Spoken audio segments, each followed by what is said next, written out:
बिस्मिल्लाहिर्रहमानिर्रहीम। अस्सलाम वालेकुम नाजरीन, लाइव डॉक्टर शाहिद मसूद के साथ मैं हूं नाइला अली। नाजरीन, पाकिस्तान समेत दुनिया भर में आज ईद मिलादुन्नबी सल्लल्लाहु अलैहि वसल्लम इंतहाई अक़ीदत व एहतराम के साथ मनाई गई। इस मौके पर साबिक़ वज़ीर आज़म इमरान खान साहब ने कहा कि जहां कानून की बालादस्ती ना हो वो कौमें तबाह हो जाती हैं। दूसरी जानिब मुस्लिम लीग नून के कायद नवाज शरीफ साहब आज कहते हैं कि मुंतखब वज़ीर आज़म को निकाला गया साबित हो चुका है कि मुझसे इंतकाम लेने के लिए मुल्क को तबाह कर दिया गया है। जबकि इसहाक डार साहब कहते हैं कि तमाम हुकूमती फैसलों पर अमल दरामद किया जाएगा, आलमी इदारे भी हमारे फैसलों की तायीद करेंगे। इस समय दिन भर जो अहम डेवलपमेंट्स रहे उन पर बात करेंगे। हमारे साथ स्टूडियो में मौजूद हैं डॉक्टर शाहिद मसूद।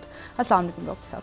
वालेकुम जी, आपको सर, नवाज शरीफ साहब की जो आज गुफ्तगू उन्होंने की उसमें काफ़ी अहम बातें उन्होंने की और उन्होंने तज़किरा किया कि किस तरीके से उनको निकाला गया और उन्होंने कहा कि मेरे ख़िलाफ़ सज़ा सुनाने का मकसद ये था कि मैं वतन वापस ना आऊँ, पाकिस्तान वापस ना जाऊँ। क्या समझ रहे हैं, क्या वो पाकिस्तान आने की इन दिनों तैयारी कर रहे हैं या फिर किसी नए सियासी हिकमत अमली के साथ सामने आएगी नून लीग की क़यादत और ख़ासकर कायद मियां नवाज शरीफ साहब? देखें, नवाज शरीफ साहब ने जो आज बात की,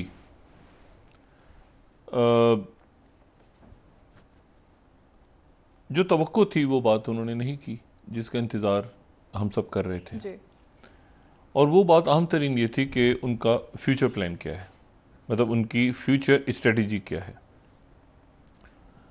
उन्होंने ये कहा कि जो न्यूक्लियर 99 के अंदर पाकिस्तान ने टेस्ट किए थे उस वक्त, ये बात बिल्कुल दुरुस्त है। उस वक्त बात हुई थी, पाकिस्तान का एक एज ए स्टेट एक स्टांस था। नवाज शरीफ साहब उस वक्त वज़ीर आज़म थे, वो बातें दुरुस्त। लेकिन बात ये सारी कि आज की जो अक्सरियत है पाकिस्तान की, आज की जो जनरेशन है, आज के हमारे जो अक्सरियत मुल्क में लोग हैं, उसमें कितने लोग ऐसे हैं जिनको कितनी आबादी ऐसी है जिनको बेनज़ीर भुट्टो साहिबा का दौर, बेनज़ीर भुट्टो साहिबा का, पीपल्स पार्टी के बेनज़ीर भुट्टो साहिबा का दौर जिनको याद है या जिन्होंने देखा हुआ है, या अगर देखा भी हुआ है तो याद है प्रॉपर उन दिनों के वाक़यात, या उसके बाद नवाज शरीफ साहब का, या उसके बाद मुशर्रफ साहब का। इवन वो लोग बात आज की करते हैं और ख़ास तौर पे हमारी जो यंग जनरेशन है, जो कि किसी भी मुल्क में जो अहम तरीन किरदार होता है वो उनकी यूथ का होता है, तो वो आज की बात करते हैं और आने वाले कल का सोचते हैं। और आज उस दौर के भी जो लोग आज मौजूद हैं, जिन्होंने वो दौर देखा हुआ है, वो भी उनकी याददाश्त में भी वो दिन तो हैं, मगर वो आज की बात करते हैं और ये सोचते हैं कि कल बिजली का बिल या गैस का बिल कैसे देना है जी। तो नवाज शरीफ साहब ने ये जो बात उन्होंने की, देखें ये तो मामला है अदालत का और इस्टेब्लिशमेंट का। इसमें जो एक बात जो और वो अदालत में मामलात, एवन फील्ड, बाकी मामलात, उस पर तो अदालतें जाने और नवाज शरीफ साहब उस पर जो दो तीन बातें उनकी ऐसी हैं जिनमें मैं नवाज शरीफ साहब को उनकी बातों को की मैं बिल्कुल हमायत करता हूँ। पहली बात तो ये है कि जो कुलसुम नवाज साहिबा का इंतकाल हुआ या उनकी जो बीमारी थी, उनकी बीमारी के वक्त उस वक्त एक तज़हीक या अजब सी एक मुहिम चली जो कि इंतहाई अफसोसनाक। जरदारी साहब जो हैं उनसे लाख इख्तलाफ जरदारी साहब के बारे में भी 2-3 दिन में ये बात चली और वो एक्चुअली बीमार हैं। उनको मैंने बताया ना, जरदारी साहब का एक हार्ट सर्जरी जो है उनकी हो चुकी है और वो सारे मसाइल वो इंसान की एज के साथ साथ होते हैं इशू। तो बीमारियों का कभी भी मजाक नहीं उड़ाना चाहिए। सेहतमंद लोगों का नहीं पता होता अगला सांस आने के नहीं आना। जो सेहतमंद अपने आप को कहते हैं उनको भी नहीं पता था कि उनके अंदर कितनी बीमारियां इस वक्त जन्म ले रही हैं आने वाले दिनों के लिए जो जाहिर होंगी। जरदारी साहब आज हॉस्पिटल से अभी शाम की इतला थी कि वो रिलीज हो गए। डॉक्टर आसिम हुसैन उनकी, चूँकि उनके हॉस्पिटल में है तो आसिम हुसैन साहब ने फिर बताया, वजात की 2-3 दिन से चलनी थी बात। तो बहरहाल, एक तो कुलसुम नवाज साहबा की उन्होंने जो बात की ज़ाती उनका सदमा और दुख उन्होंने बताया और वो उस वक्त कैंपेन चली थी जो बिल्कुल गलत थी। दूसरी बात यह है कि ये कोई तुक आज तक समझ नहीं आई कि इसकी क्या वजह थी कि मरीम नवाज साहिबा को उनके सामने गिरफ्तार किया जाए, नवाज शरीफ साहब के सामने। और इस तरह के और बहुत सारे, फिर उनकी जब वफात हुई उसके हवाले से नवाज शरीफ साहब की अपनी बीमारी और बहुत सारी जो इश्यूज थे उसमें मामलात को सही से हैंडल जो नहीं किया। कंपेनिंग हुई और सोशल मीडिया और ये सारे बातें और ये तो सारा। लेकिन मसला ये कि नवाज शरीफ साहब ने जो बाकी बातें की हैं वो मामला, जैसे उन्होंने कहा कि उसका अजाला किया जाए। सवाल ये कि अजाला कौन करेगा? मतलब अजाला जो है, देखें इमरान खान तो नहीं थे जब ये पनामा का फैसला और सारे मामलात हुए, तो उस वक्त तो उसके बाद तो शायद खान अब्बासी आ गए थे। तो इमरान खान तो 2018 के बाद आए। तो अब मसला यहाँ पे ये है सारा कि हमारे जो अकाबरीन हैं या जो हमारे जो वो जब अपोजिशन में होते हैं, जब हुकूमत से हट जाते हैं, तो उस वक्त वो खुल के बात करते हैं, इस्टेब्लिशमेंट ने किया, इसने किया, उसने। जब वो हुकूमत में आते हैं खामोश तो हो वो जाते खामोश हो जाते हैं बिल्कुल। तो मसला ये है कि इसमें इमरान खान का क्या ताल्लुक है? ये पनामा इमरान खान लाया था। इमरान खान साहब के, मैं उस तरफ भी आता हूं अभी, वो ऐलान क्यों नहीं कर रहे अभी तक? मतलब लोग तारीख बेताब हो रहे हैं, लॉन्ग मार्च की तारीख कब आएगी, तारीख कब आएगी। लेकिन मसला ये कि नवाज शरीफ साहब का ये जो मामला था ये तो अदालत में था, जी। ठीक है। और जो उस वक्त जो यानी नवाज शरीफ, देखें ना, अब 1999 में नवाज शरीफ साहब की हुकूमत अगर जनरल मुशर्रफ ने गिराई, तो उसमें इमरान खान कहां थे? उसमें हम भी कहां थे? देखें ना, मतलब देखें, इशू नवाज शरीफ साहब के प्रॉब्लम्स होते हैं इस्टेब्लिशमेंट के साथ, लेकिन नवाज शरीफ साहब बात वो डालते हैं मुशर्रफ, सॉरी, आसिफ जरदारी, कभी इमरान खान, कभी दाएं। ज्यादतियां हुई हैं, इसमें कोई शक नहीं, ज्यादतियां हुई हैं। लेकिन ये तो बिल्कुल ऐसे ही है ना कि अब अगर ज़ियाउल हक जिंदा होते तो उस वक्त ये कहा जा रहा था कि भुट्टो को जो फांसी है वो जुनी जो ने लगाई है। अब अजीब सी बात होती है ना। तो बात ये सारी कि जो अगर, और फिर उनका अजाला कैसे हो? वो कह रहे हैं कि मेरी उस वक्त का अजाला कैसे हो? इन देखें, जिंदगी में बहुत इज्जतें, बहुत बुरे हालात, बहुत अच्छे हालात हर इंसान गुजरता है। और बड़े बड़े मजालिम से लोग गुजरते हैं और बेगुनाह गुजरते हैं। जेलें भरी हुई हैं, 20-20 साल, 18-18 साल से लोग जेलों में। नवाज शरीफ साहब और उनके जो अहले खाना हैं वो दुनिया के खुशकिस्मत तरीन लोगों में गालिबन, जो कि वज़राए आज़म भी बने, जिनके पास पैसा भी है, जिनके पास पावर भी है, इज्जत भी है, सब। लेकिन हम ये मैं मियाँ साहब से हट के अपनी बात करूं बतौर इंसान, हम उन नेमतों का शुक्र, मतलब मैं उन नेमतों का शुक्र अदा नहीं करता। एज खुद मैं अपनी बात कर रहा हूं, मैं उन नेमतों का शुक्र नहीं अदा करता जो अल्लाह ने मुझे दी, जिनमें मैं इस वक्त बात कर रहा हूं। मैं इस वक्त मेरे हाथ में इस काबिल हूं कि मैं अपने हाथ हिला पा रहा हूं। ऐसे भी लोग तो हैं ना जो कि अपने हाथ भी नहीं हिला पा रहे। मेरे अल्फाज अदा हो रहे हैं, मुझे अल्लाह ताला रिस्क दे रहा है। लेकिन मैं हर वक्त ये कहता रहूं कि जी मुझे तो, मेरे साथ तो ये हो गया, मेरे साथ ये हो गया, मुझे पानी जो है उससे ठंडा नहीं मिला, लाइट चली गई। मतलब मैं रोता, अल्लाह की नेमतों का शुक्र इंसान अदा नहीं करता। ये इंसान का एक अलमिया है, हर इंसान का, मुझ समेत। और हम हर वक्त जो है, और वो लोग जिनको बहुत नवाजा दुनिया के, यानी अगर आप लिस्ट बनाएं एहत हाजिर की, तो उसमें ये शख्सियात होंगी जो कि साल साल से जो कि हुक्मरानी भी हुई, उनके बच्चे भी खुश हैं, बहुत कुछ है। लेकिन वो कहते हैं ना कि इंसान जो है, तो मियाँ साहब के वो जो कुछ हुआ वो तो ठीक, लेकिन ये है कि बाकी भी तो अल्लाह ने बहुत दिया, तो उसका शुक्र भी यकीनन मियाँ साहब अदा करते होंगे। मरीम नवाज साहबा उनके साथ बैठी हैं। आज से 2-3 साल पहले कोई तस्वुर भी नहीं कर सकता था कि मरीम नवाज साहबा बाहर चली जाएंगी, इवन नवाज शरीफ साहब बाहर चले जाएंगे। लेकिन तो ये अल्लाह का करम भी तो है ना। लेकिन ये कि वो बस अब अजाला कैसे, तो अजाला अगर करना है तो अदालतें करेंगी, और अजाला जो है वो करेंगी, इस्टेब्लिशमेंट के साथ उनके मसाइल होते हैं। आगे क्या करना है ये है। इस वक्त लोग ये अपने अकाबरीन को देख रहे हैं कि हमने आगे कैसे चलना है। हमारी फॉरेन पॉलिसी, हमारी मईशत सबसे बढ़ के, हमारे और इश्यूज लोगों के सिक्योरिटी कंसर्न्स, हमने आगे कैसे चलना है। नवाज शरीफ साहब को शायद उन्होंने आज बात नहीं की, शायद वो आगे जाके बात करें, लेकिन एक पूरा लोग अपने अकाबरीन से एक प्लान, या वापस कब आएंगे, या और बहुत सारी बातें, वो जाहिर है अभी वापस तो भी हालात ऐसे हैं कि जिसमें सर्टिनिटी नहीं है, अनसर्टिनिटी है बहुत ज़्यादा। तो वो जो आज ठीक है उन्होंने अपने दिल की बात की, और जाहिर है कि उसमें जब वो बात वालदा की कर रहे थे या अपने कुलसुम नवाज कर रहे थे तो दुख था, और वो उसमें से बहुत सारी बातें, बहुत सारी नहीं अक्सरियत बातों की दुरुस्त है, लेकिन व्हाट नेक्स्ट, वो नेक्स्ट की जो बात है उसमें तो इमरान खान 1000 किलोमीटर फी घंटा की हाइपरसोनिक स्पीड से दौड़ रहे हैं। वो बयानिया जो है बात है कि क्या करना है क्या, वो तो एक तो स्लो है, मुस्लिम लीग नून की क्यादत में बार बार कहता हूं कि स्लो रिस्पॉन्स है, वो जवाब देना या बात करना या वो सारा। अब ये पहली गुफ्तगू थी और ठीक है, लेकिन अब उसके बाद अगला लाएमल सामने आना चाहिए ना। तो वो यकीनन आज उन्होंने मेरे ख्याल से नवाज शरीफ साहब ने अपनी बात की, और मतलब है कि वो मुनासिब बात थी जो जब उन्होंने कहा कि ज्यादतियां हुई हैं, जो ज्यादतियां फैमिली के हवाले से, बाकी कानून की वो तो मुकदमे है ना।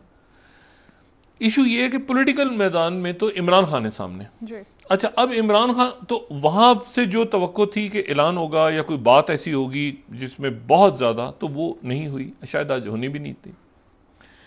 दूसरा जो मसला है सबसे बड़ा वो ये है कि उधर मुंतज़िर हैं लोग कि इमरान खान ऐलान करें, ये मार्च का ऐलान कब होगा, हकीकी आज़ादी, हकीकी जमहूरियत, हकीकी पाकिस्तानियत, हकीकी मतलब वो कब होगा, मतलब क्या होगा, उसमें से कितने। अब यहां पर आके वो कहते हैं ना बस अगला एक हफ्ता, बस यहां पे सब ऐसे सब अब रुक गए हैं, क्योंकि अब इसके बाद जो है वो जो भी कुछ होना है हफ्ते 10 दिन में, 5 दिन में, 10 दिन में, हफ्ते में होना है। इमरान खान साहब पे दबाव बहुत बढ़ रहा है शदीद कि जी आप अनाउंस करें। इन्होंने दरमियान में कहा ना अब दोबारा जलसे शुरू हो रहे हैं। अब देखें ये जो दोबारा जलसे शुरू हो रहे हैं ना, तो अब इन जलसों में ही वो प्रेशर बनना शुरू हो गया है ऑलरेडी कि भाई आप किस चीज़ का इंतजार कर रहे हैं। मैं ये बता चुका हूं किस चीज़ का इंतजार कर रहे हैं। उनकी हिकमत अमली है और वो नवंबर के का जो ऐलान होना है आर्मी चीफ का, उसके हवाले से। अच्छा, यहां पर अब जो है वो आज देखें इसहाक डार साहब आए हैं ना, तो हमने सब ने ये कहा कि इसहाक डार साहब जो है वो डिफेक्टो भी नहीं बल्कि हकीकतन वो वजीर आजम के तौर पे हैं।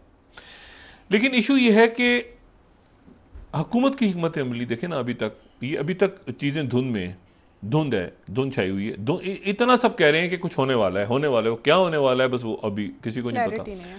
गवर्नर रूल भी लग सकता है, इमरान खान गिरफ्तार हो सकते हैं। इमरान खान गिरफ्तार कैसे करेगा, कौन करेगा, क्या वहां पे तसादुम नहीं होगा, वहां जो 300 लोग जमा हैं या ज्यादा निकलेंगे बाहर, क्या होगा, इतना कहना आसान है, करना मुश्किल है। बिल्कुल है।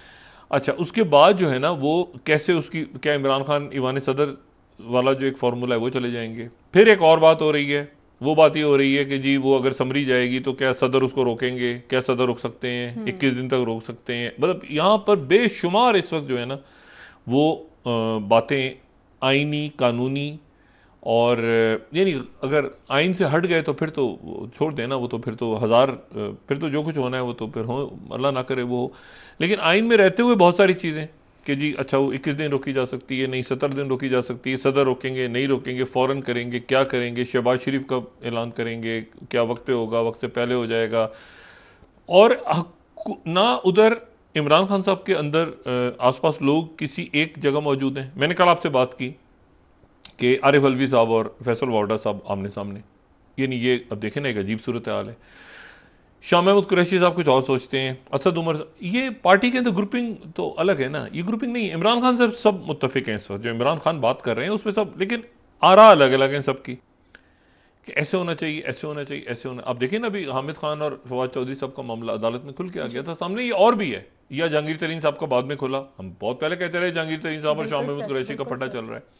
आजम खान और वो सारा मामला वो बाद में आ गया। अलीम खान साहब की बात की तरदीद हुई, बाद में सामने आ गई। इसी तरह हुकूमत जो है उसके अंदर मामला एक पेज नहीं है, और उसका एक पेज का जो पहला ही अलामत सामने आई है वो है ये मिफ्ता इस्माइल रगड़ा ख्वामखा में, मतलब सारी हमने देखें जो वजीर खजाना होगा वो तो उस पर तनकीद होगी, बिल्कुल होगी। आप क्या ख्याल था इसहाक डार साहब का आगे जो है ये सफर जो है बड़ा सुहाना सफर है, ये आगे ये ठंडी हवाओं में चलने जा रहे हैं अगले चंद दिनों में। डॉलर पैरों में गिर गया, ये हो गया, ये तो शुरू में तो हो गया ना, आगे क्या, व्हाट नेक्स्ट। इशू ये है कि वो मिफ्ता इस्माइल उसका पहला निशाना बने। देखिए ना, एक शहबाज शरीफ से वो बात कर रहे हैं, शहबाज शरीफ वही हुआ जो जरदारी साहब जिसकी वजह से अलग हुए हैं, यानी अपने आप को अलग किया उन्होंने कि भाई मैं नवाज शरीफ से बात करूं, मैं लंदन बात करूं, सॉरी मैं शहबाज शरीफ से बात करूं, मैं लंदन बात करूं, वजीर आजम तो ये है। अब मसला ये है कि वो उन्होंने कहा कि अच्छा मिफ्ता इस्माइल गालिबन गालिबन शहबाज शरीफ साहब के जहन में थे उसी तरह से हुकूमत में आने से पहले जिस तरह से असद उमर थे जहन में खान साहब के कि मैं वजीर आजम बनूंगा तो मैं बनाऊंगा जी वजीर खजाना। हम्म। शहबाज शरीफ साहब के जहन में यह भी था कि मरियम औरंगजेब साहब बनेंगी वजीर इतलात अगर मैं वजीर आजम बना। ये भी मैं आपको खबर दे रहा हूं, ये बात हुई। हाँ बिल्कुल, नवाज शरीफ तब नहीं, शहबाज शरीफ साहब के जहन में था कि अगर मैं वजीर आजम बनूंगा तो मरियम औरंगजेब साहब, उनके जहन में उनकी कैबिनेट थी। क्योंकि नवाज शरीफ बाहर थे और हालात यहां पे दूसरे थे अभी, और वो जाहिर नाहलियत का भी है उनके ऊपर सिलसिला सारा। तो ये एक लेकिन उसके बाद ये हुआ कि जब फैसला साजी नवाज शरीफ साहब ने ली तो उसके बाद ये बीच दरमियान में आ गए और एक मरहला ऐसा आ गया, ये इख्तलाफ इतना ज्यादा हो गया, ये इसको जो है ना मिफ्ता इस्माइल साहब का जाना ये बड़ी अजीब सी बात है। यानी आप शहबाज शरीफ साहब से पूछें, शहबाज शरीफ साहब इत्तेहादियों से पूछ रहे हैं, इत्तेहादियों से फिर इत्तेहादी सपोर्ट नहीं कर रहे मिफ्ता इस्माइल साहब को, फिर लंदन कॉल आ रही है। इवन शहबाज शरीफ साहब के साथ ये हुआ कि जी आप मुज़ाकरात करें, उन मुज़ाकरात शुरू किए, उन्होंने कहा लंदन से कॉल है मुज़ाकरात खत्म करें, उन मुज़ाकरा खत्म हो गए। ये जो 25 मई वाला वाकया हुआ है ना, इस पर शहबाज शरीफ साहब लंदन और शहबाज शरीफ साहब एक नहीं थे। ये तो ना हुकूमत तोड़नी है, हुकूमत नहीं अभी तोड़ दो, हाँ तोड़ो, कह दो कि तोड़नी है, फिर नहीं मुज़ाकरात करो।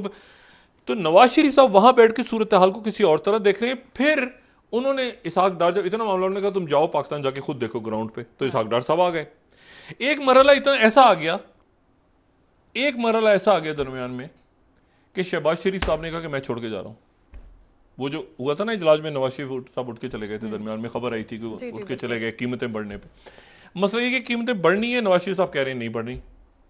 अच्छा अब वो कीमतें कैसे नहीं बढ़नी, क्योंकि वो तो IMF का रौला था। अच्छा ये डॉलर जो कम होने वाली बात थी, ये मिफ्ता इस्माइल साहब ने शहबाज शरीफ को चंद रोज पहले बता दी थी कि ये डॉलर कम आने वाले दिनों में मैं कर सकता हूं।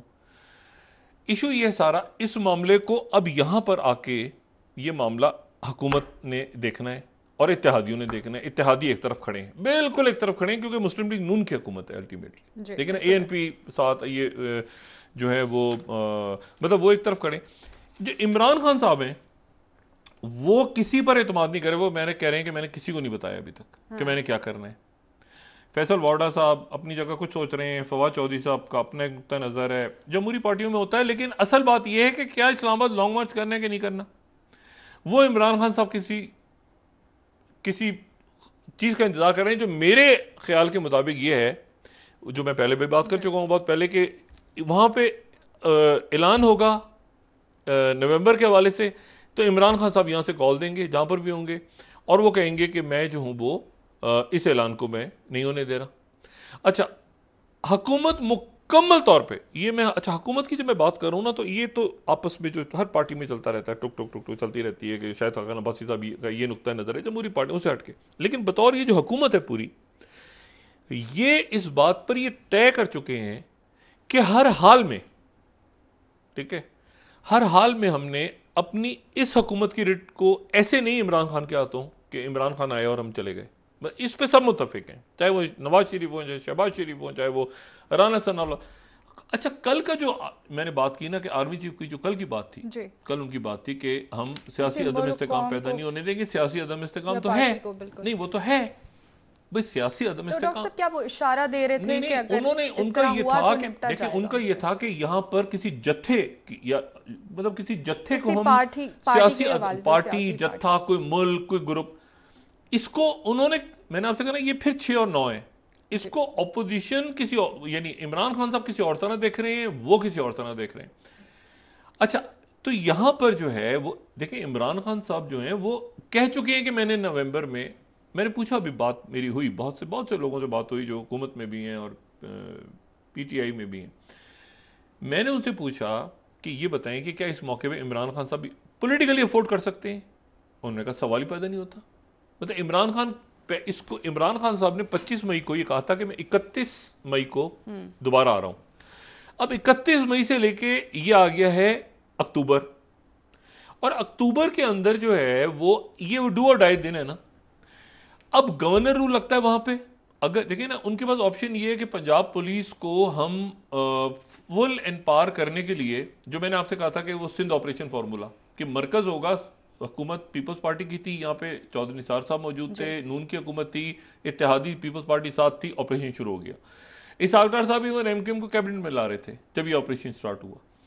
अच्छा, तो वो अब इशू ये है कि यहां पर तो वो गवर्नर रूल, लेकिन फिर गवर्नर रूल देखें, गवर्नर रूल का मतलब क्या होता है? मतलब क्या सूबा कंट्रोल में हो गया? ऐसे नहीं होता। असेंबली गई ना, असेंबली में हो क्या रहा है? बुनियादी हकूक मुअत्तल, वो तो छोड़ दें ना।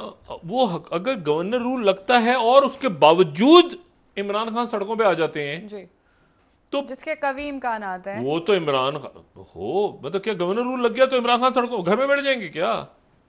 ये देखें, बात ये है सारी, ये जो बातें हैं ना, इनको मफाहमत, इनको बैठ के तय करना है। और ये हुकूमत की जिम्मेदारी है। नहीं, दोनों की जिम्मेदारी है। नहीं, नहीं, मुल्क सबका है, दोनों की जिम्मेदारी है। दोनों पीछे हटेंगे अपने अपने मौकफ से तो मामला हल होंगे। ठीक है सर, गवर्नर राज लगाने से या कोई इस तरह की कोई हंगामी हालात नाफिज करने से लोग घरों में बैठ जाएंगे डर के, ऐसे नहीं होता। ये मुझे बताया ना, 144 लगा होता है ना पूरे मुल्क में, जो 8-8 आदमी एक मोटरसाइकिल पे घूम रहे होते हैं। फिर मसला ये है कि यहां आप छोड़ दें भाई, उन्होंने गवर्नर राज लग गया, उन्होंने कहा चल पड़ो, तो लोग चल पड़े, घरों से निकले और चल पड़े। ये आप देखें ना, गवर्नर, ये मिसाल सुने आप, ये जब अदलिया बहाली का लॉन्ग मार्च हुआ था तो क्या पंजाब में गवर्नर रूल नहीं था? गवर्नर रूल था। नवाज शरीफ साहब की हुकूमत तो नहीं थी जब ये अदालतें बहाल हुई हैं, तो क्या नवाज शरीफ साहब वो डर के घर में बैठ गए थे?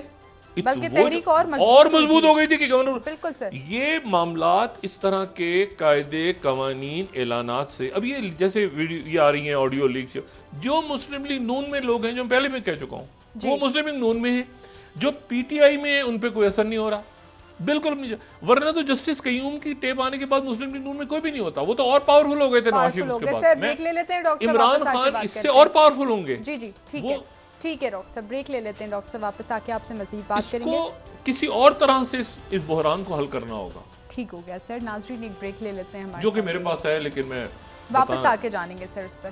नाजरीन, ब्रेक।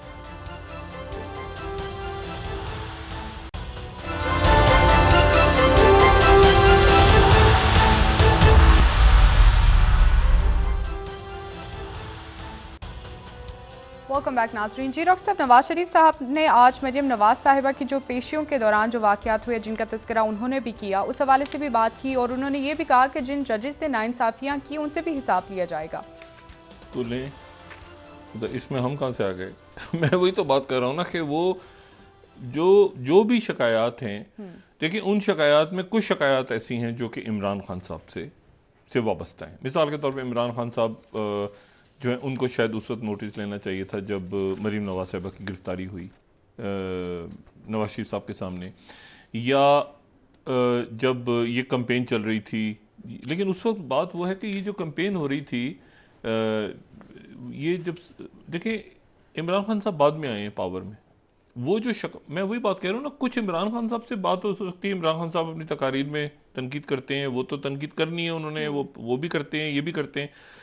लेकिन ये जो अदालत के साथ मामला है ना, ये एस्टेब्लिशमेंट, तो वो एस्टेब्लिशमेंट का और जो है ना वो नवाज शरीफ साहब के मामला हैं, ठीक है ना। अगर गिरफ्तारी हुई या बहुत सारे मामला दूसरे हुए या नाहली हुई या जो भी कुछ हुआ, तो वो तो सिस्टम ने किया ना, तो वो तो उसमें इमरान खान साहब, अब जाहिर है उस वक्त उस सिस्टम का वो हिस्सा थे, अब इमरान खान साहब इधर हैं तो वो उधर हैं, तो अब इमरान वो नाम नहीं ले रहे, इमरान खान साहब नाम, वो सुनाओ बेटी को, सुनाओ बेटी को और पहुंचाओ बहू तक, तुझे खाना नहीं पकाना आता, तू किस घर में जाएगी, खिदमत करेगी, ये मतलब उसको सुनाओ, मैसेज वहां जा रहा हो, तो होता है ना, खूब कोसो।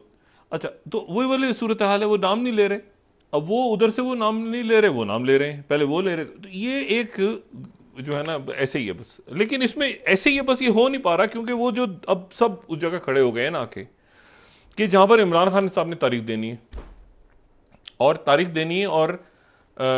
ना सिर्फ तारीख देनी है, बस तारीख पक्की करनी है। इसको मशरकी ज़बान में इस तरह से कहा जाए कि उससे पहले वो कच्ची बातचीत चलती रही है। और वो अच्छा, इमरान खान साहब भी जरा इसको सोच समझ के करेंगे ना, कि ऐसा ना हो कि वो पता चला कि वो बिल्कुल ही बात ही खराब हो गई बनने की बजाय। तो वो जाहिर है कि अच्छा, हुकूमत पूरी तैयारी मुकम्मल, लेकिन वो मुकम्मल जो तैयारी है ना, वो भी खतरनाक है, वो तसादुम है। ये ड्रोन आ जाएंगे तो हेलीकॉप्टर आ जाएंगे, ये अल्लाह ताला करम करे। अपना ये जो आग लगी है अभी यहाँ पे सेंटोरस मॉल में, बड़ी खूबसूरत इमारत इस्लामाबाद की। इससे पहले वो पेस में लग गई थी लाहौर में, इससे पहले वो जो है वो मैरियट इस्लामाबाद में। यहाँ पर वो सिस्टम ही नहीं बनाते इस तरह की मॉल्स में। मुझे नहीं पता कि क्या वो बाहर अक्सर नहीं वो ये होता है, एक्चुअली होता ये है कि इस तरह की मॉल्स में ना ये फायर ब्रिगेड से पहले वो जो कहते हैं फवारे से स्प्रिंकल स्टार्ट हो जाता है, वो सिस्टम एक लगा होता है। मुझे नहीं इल्म के उसका एग्जैक्ट क्या नाम होता है, लेकिन इतना मैं जानता हूं जरूर, या मैं इसको कल थोड़ा सा कर लेंगे, कि होता है कि जैसे ही कहीं आग लगती है ना तो एकदम से वो फवारा सा शुरू हो जाता है। ऐसे सिस्टम्स लगे होते हैं बिल्डिंग्स के अंदर। वो फायर ब्रिगेड की गाड़ियां आ रही हैं और पानी खत्म हो गया और ये हो गया वो, ये तो इंसानी जान कोई नहीं की, नुकसान बहुत हुआ है। लेकिन इसका एक प्लानिंग होनी चाहिए ना। और ये सिर्फ इस्लामाबाद का जिक्र नहीं है, ये पूरे मुल्क में ऐसे ही हाल है। आग लगती है, लोग छतों 8वीं मंजिल 16वीं मंजिल छलांगे मार रहे होते हैं अपने आप को। जानी नुकसान नहीं हुआ, लोगों के कारोबार, जिंदगियां बर्बाद हो गई। बात यह है कि लोग ऊपर से छलांग, कराची में मनाजिर हमने देखे हुए हैं कि वहां पे अच्छा बाहर पैसा सारा खाया गया है, जो कि वहां पे इतने सालों में फायर ब्रिगेड और बाकी जगहों पे ऐसा कोई सानिया होता है तो फिर याद आ जाता है लोगों को। अच्छा, तो एक तो मरीम नवाज साहिबा को आज एलानिया तौर पे, गैर एलानिया भी ना कहा जाए, मरीम नवाज साहिबा मुस्लिम लीग नून की उनके पास क़यादत है और बिल्कुल दुरुस्त है। ये दुरुस्त है। उसकी वजह यह है कि मरीम नवाज साहिबा जो है वो, इससे कतई नजर के वो नवाज शरीफ की साहबजादी हैं, तो वो सिर्फ विरासत वाला खेल यहां पे नहीं है। विरासत तो एक तो है ना, चले वो तो हो गया, लेकिन मरीम नवाज साहिबा एक निकल के तो आई है ना, उभर के आई है ना अपना। हाँ, देखें नवाज, इमरान खान साहब, ये पीडीएम को लीड इन मरीम नवाज ने किया है, अकेले मुकाबला किया मरियम, बाकी तो साथ थे सारे, मौलाना साहब थे, लेकिन जो असल जलसों में क्राउड पुलर सारे। अब नवाज शरीफ, ये था ना इलेक्शन से पहले नवाज शरीफ आ जाएंगे वापस। मेरा अपना ख्याल है आ जाएं और आना चाहिए, लेकिन अगर वो फर्ज कर नहीं भी आते, मरीम नवाज साहबा अच्छी कंपेन चला लेंगी। ये मैं आपको बताऊं, मरीम नवाज साहबा अच्छी कंपेन चला लेंगी, तो एक तरह शहबाज शरीफ साहब तो नहीं चला सकते।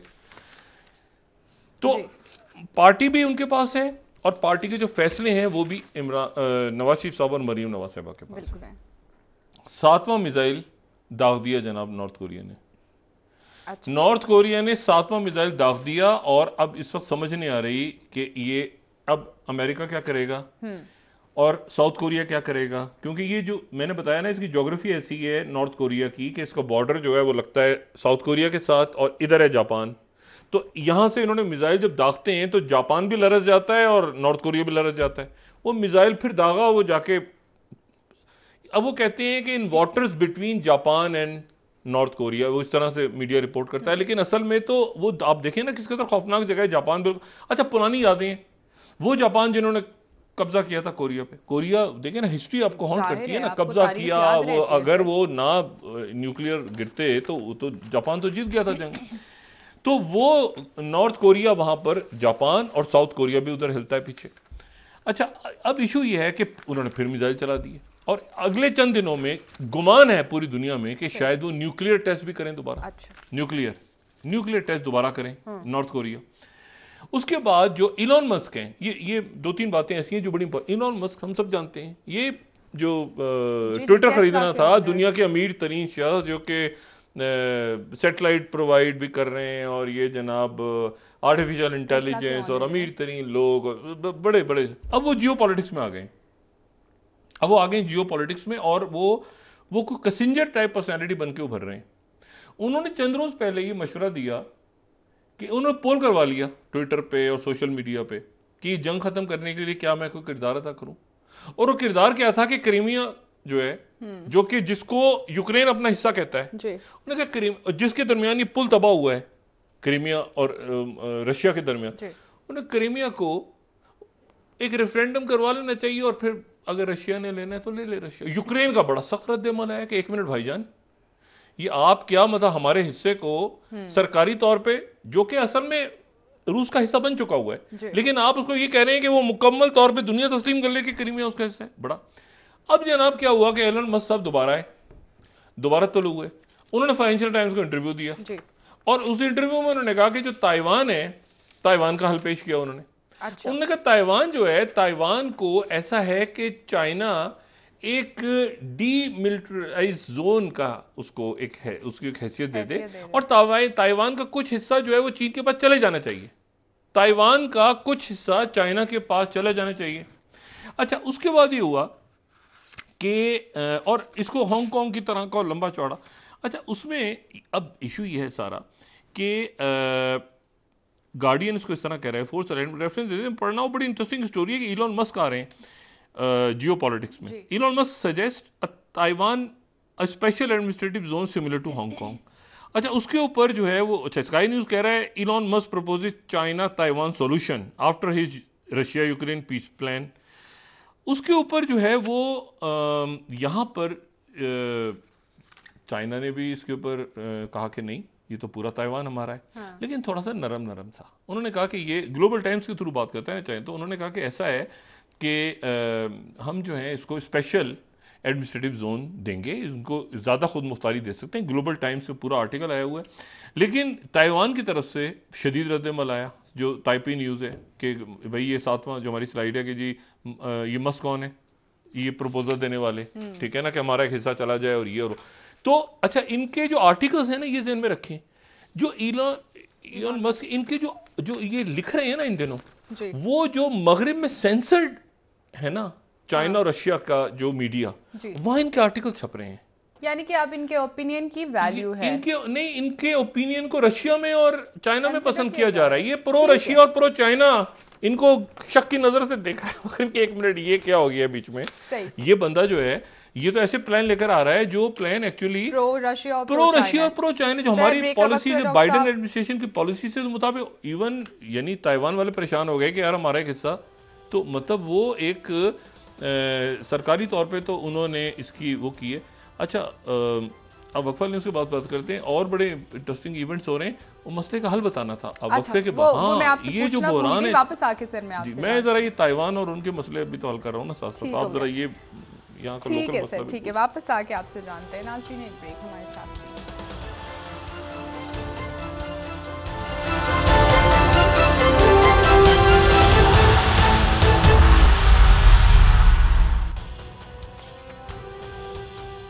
वेलकम बैक नाज़रीन। जी डॉक्टर साहब, खान साहब, ये लॉन्ग मार्च के हवाले से हुकूमत की जानिब से पंजाब में गवर्नर राज की बातें भी हो रही हैं, इस वक्त खबरें गर्दिश कर रही हैं, क्या इन सब के बावजूद मुज़ाकरात काम करेंगे? कोई भी जो इस तरह के तरीकों से लोग, मैंने कहा ना नवाज शरीफ साहब गवर्नर रूल था तो ये अज़लिया बहाली तहरीक चली थी उस वक्त, तो उससे फर्क कोई नहीं पड़ेगा। इमरजेंसी डिक्लेयर हो गई थी 3 नवंबर वाली, तो लोग सड़कों पे थे मुशर्रफ साहब के वक्त में, तो इसका हल बैठ के ही निकालना पड़ेगा हर फरीक को। मैं सिर्फ ये बात कर दूं, मेरा ख्याल है वो जो मैंने बात की थी ना आग के हवाले से कि बिल्डिंग्स में और ये जो हमारे यहाँ, मुझे इसका मैं नहीं जानता कि क्या रूल्स हैं मुख्तलिफ शहरों में या जगहों पे, लेकिन बड़ी बुनियादी सी चीज़ है इसको फायर स्प्रिंकलर, मेरे ख्याल से लोग समझ गए हैं जो मैं बात कर, वो ये होता है कि इवन स्मोक ना, यानी स्मोक डिटेक्टर होते हैं कि आपने सिर्फ एक जगह खास एयरपोर्ट पे किसी जगह पे आपने स्मोकिंग करनी है, अदरवाइज वो सायरन बजना चाहिए। 99% आग जो है ना वो ये बिल्डिंग्स, और ये कोई नई चीज नहीं, 19वीं सदी जो पुराने कई सौ साल से चल रहा है, ये वो एकदम से 99% आग तकरीबन या 90% दुनिया में आग इस तरह बुझती है, फायर ब्रिगेड नहीं आती, वो एकदम से खुद ब खुद वो स्मोक हुआ और वो ऊपर से पानी चलना शुरू हो गया। वो फैक्ट्रीज में, एयरपोर्ट्स पे, स्टेशंस पे, आपकी बड़ी शॉपिंग मॉल्स में, बिल्डिंग्स में, वो एकदम से वो शुरू हो जाता है।